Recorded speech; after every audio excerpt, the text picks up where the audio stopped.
With Blackwell and the 150 outstanding provisional ballots that were still uncounted in the middle of the night when Kerry conceded, and those of us who were putting our entire everything into trying to make sure that Bush didn't stay in office that year, that felt like being betrayed by a lover, Oh yeah. and then I felt bad because I had told people on the street when I was asking them for money in New York prior to driving to Columbus in that car that broke down halfway, um, uh, that we would have 17,000 lawyers, and suddenly where were all these lawyers?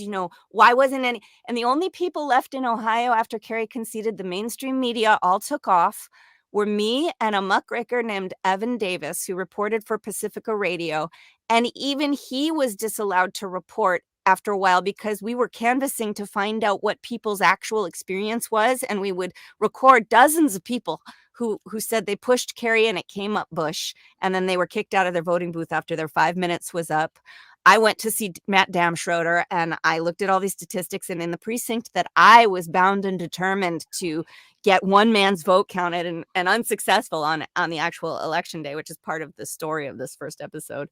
In that precinct, there were 1,600 registered voters, and if you did the math at 5 minutes per day, 1,168 people would necessarily be turned away that day due to the number of machines.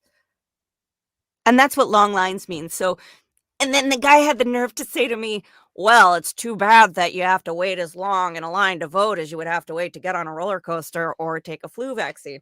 And, most people I don't make fun of, and the voice I just used was demeaning, I suppose. But in that case, I think it was well earned. I guess.